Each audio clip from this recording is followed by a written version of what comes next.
Haman. You know who Haman is in the Quran? He's the minister, or one of the ministers of who? Of Fir'aun. Haman is mentioned in the Quran about 6 times. And Allah tells us about Haman that Fir'aun commanded him to build him a tower. Fir'aun commanded him to build him a tower. Now, is there a mention of a Haman in the Bible? Sure. Is there a mention of Haman building a tower? Sure. But the Haman in the Bible didn't work for Fir'aun. He worked for another king named Xerxes in the biblical book of Esther.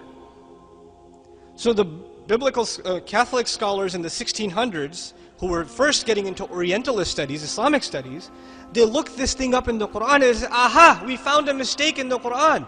Look, they're talking about Haman working under Fir'aun, while the book of Esther tells us that Haman worked under the king named Xerxes 1,000 years after the Pharaoh in Babylon, not even in Egypt, and he built them a tower. You ever heard of the story, the Tower of Babylon?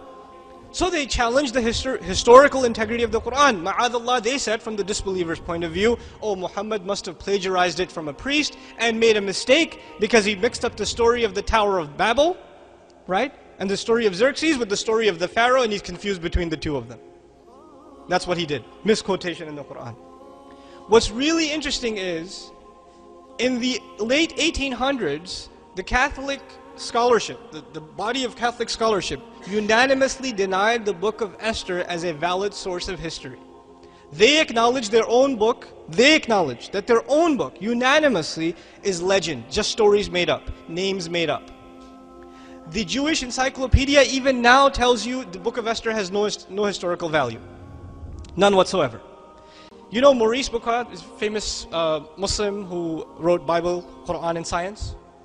Before he got into that subject, he was a historian. He wanted to study Islamic history.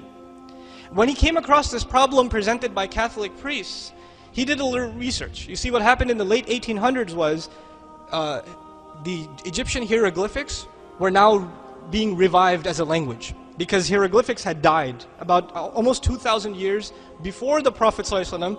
Egyptian hieroglyphics had died as a language, and they were revived by German and French scholars. The study is called Egyptology.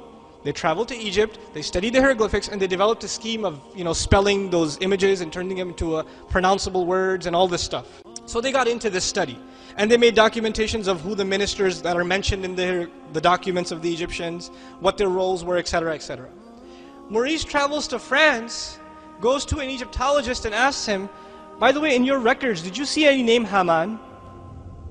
And he says, well, I wouldn't know, you have to go to Germany, but where did you get the name Haman? He said, well, there's a messenger, a man who claims to be a messenger, in the 7th century, who says that there was a minister of Pharaoh, whose name was what?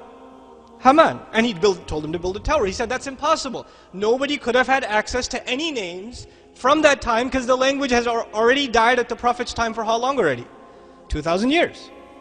So he travels to Germany to look up the names of different architects and constructors and ministers under the name, under the Pharaoh, specifically under the Pharaoh at the time of historical era of Musa alayhi salam, of Moses. What does he find? Haman, minister of the stone quarries, construction. This name is discovered in the 1900s. They actually have a statue in Austria, I believe. Haman written on it underneath. His name is Haman in Austria. The statue is sitting there. Now we don't know for sure if that's the Haman of the Quran, but still the name exists. The fact that he's in charge of construction exists, and this is something they didn't have, but which speaker had? The Messenger of Allah, but actually the speaker is who then? Allah subhanahu wa ta'ala. This is just from the historical point of view. Something that they used to laugh at the Muslims came back and blew up in their own face. SubhanAllah.